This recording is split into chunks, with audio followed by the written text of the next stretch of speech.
OK, so lots coming your way. Let's start by heading straight over to Old Trafford and speak to our senior reporter, Melissa Reddy.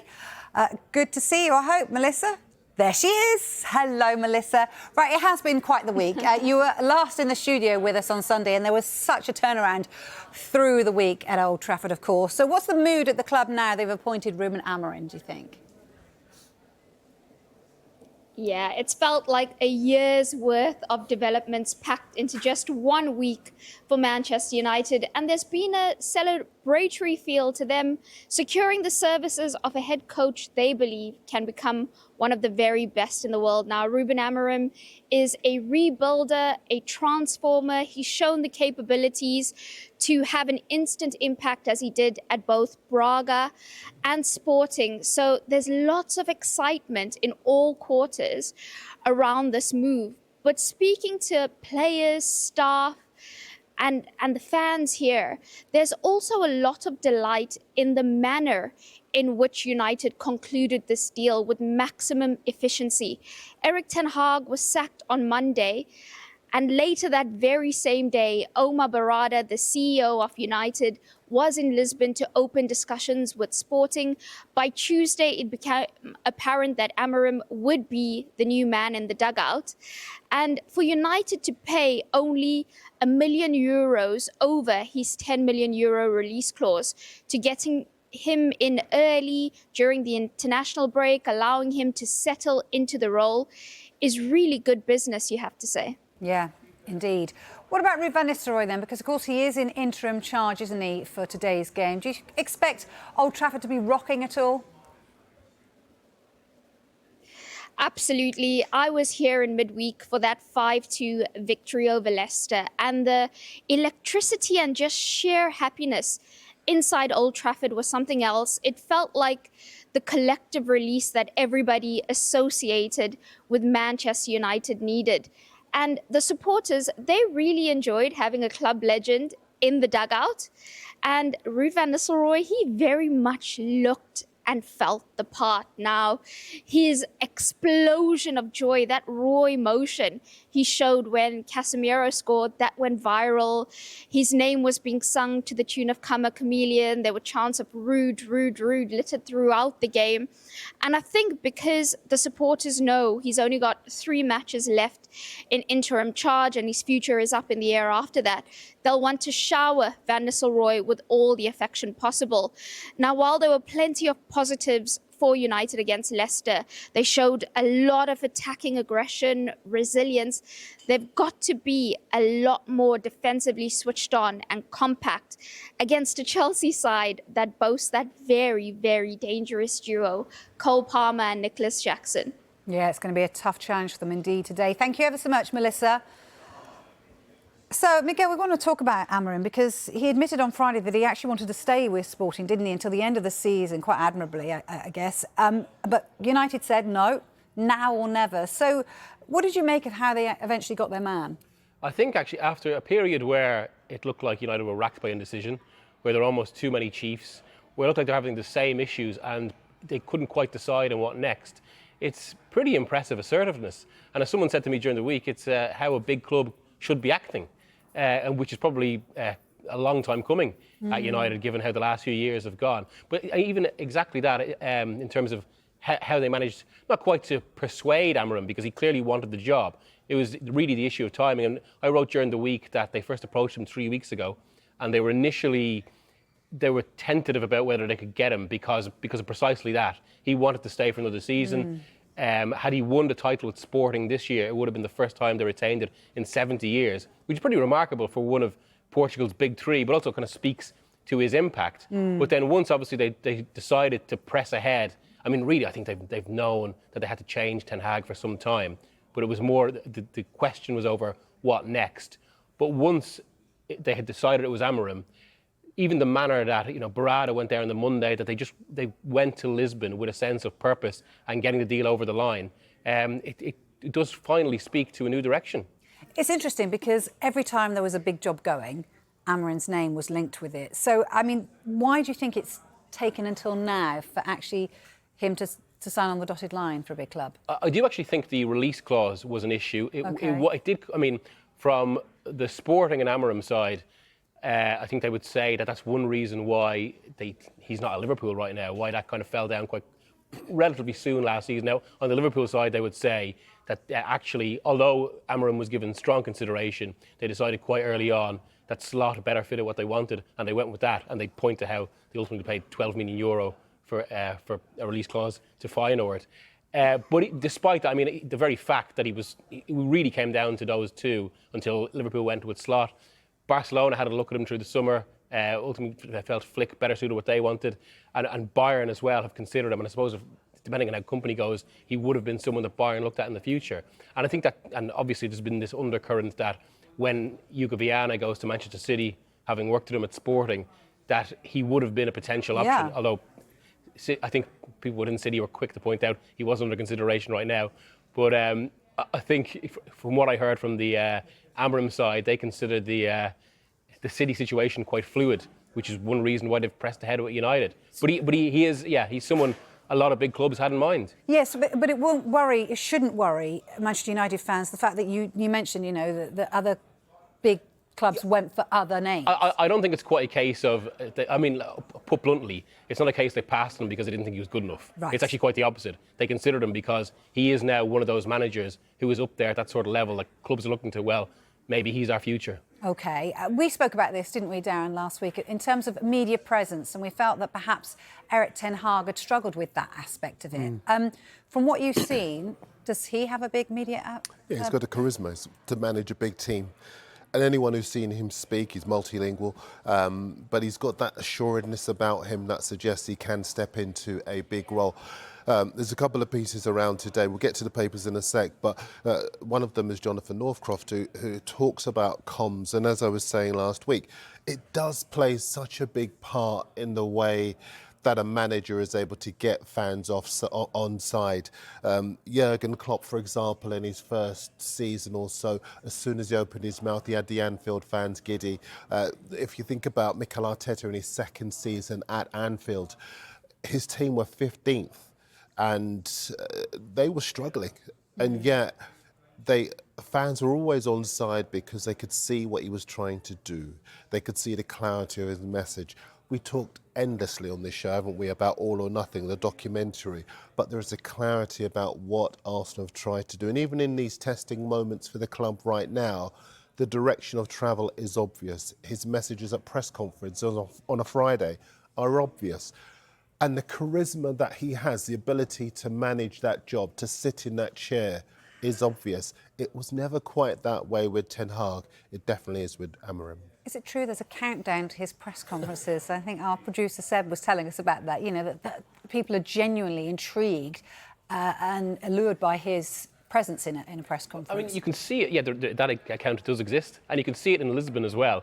Just the reaction this week, which has been all these sort of conflicting emotions of heartbreak, a sense of betrayal, but ultimately kind of, I suppose, great disappointment that this transformative figure has left the club, which speaks to his impact. I do think that's why it's different to Ten Hag. That's something we'll discuss later. But I think Darren made an interesting point there as well, about communications, in that should really be a superficial part of the job. But there's no question, especially in the modern media ecosystem, the way everything's picked over, the way social media can make any sort of quote explode, it has actually become a part of the role that influences the job. Players obviously see it.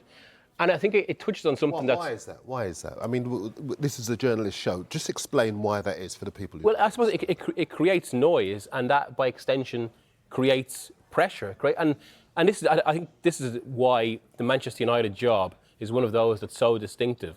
I mean, really, the job should come down to, are you a good enough coach? That should be it. But as we've seen with repeated managers at Manchester United now, including Ten Hag, that's only one side of it. You've got to have the personality to be able to carry that, because that noise is greater around Manchester United than what probably any other club, bar Barcelona and Real Madrid. It's just where at Barcelona they used to call it the cauldron or the storm around it, and it can become similar at Old Trafford. Yeah. And that's why you've got to be able to weather that and weather that sort of scrutiny.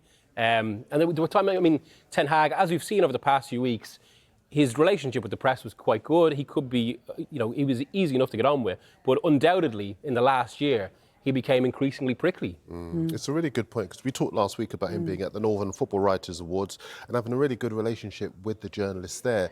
But when he was sat behind that desk, he was never quite comfortable. It was always quite adversarial. And you can be adversarial. Listen, the greatest exponent of adversarial press conferences was there for 2.5 decades. So we know that you can be that way, but it's whether you have that comfort around it. And we are in a digital media era. A lot of people talk about you, press boy.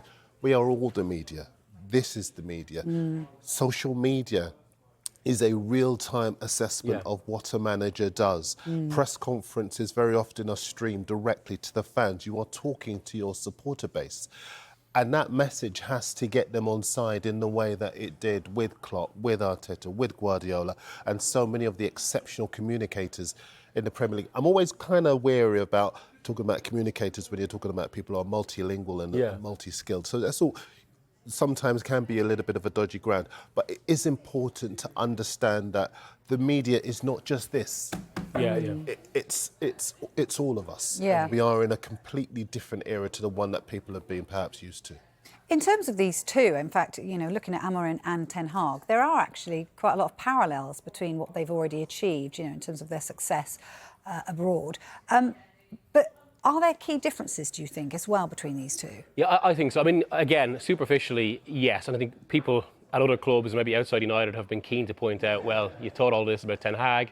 He was the same sort of situation in that he was a successful manager at one of the big three in a second-tier league and now has to make that leap. I do think there are differences. I think even though Ten Hag took over an Ajax that hadn't won the league in 3 or 4 years, there was still an established structure in place. I mean, they'd been to the Europa League final against Manchester United the year before he took over. In terms of recruitment, Ajax worked so well. He slotted into that. He did amplify it, but I think it was a case of him being right for that structure. Amorim hasn't had that in the same way. Sporting, in what should be unthinkable in Portugal, because they're one of the traditional big three, they finished fourth when he took over. Sporting have just never been as successful, the same stature or impact as Porto or Benfica, who both have 2 European Cups each. And he lifted them up to this level. Also, I think the Portuguese league is seen as, because of that, a bit more demanding, whereas if you speak to kind of people in recruitment these days, the Eredivisie is seen as a little bit more of a development league, particularly for young talents.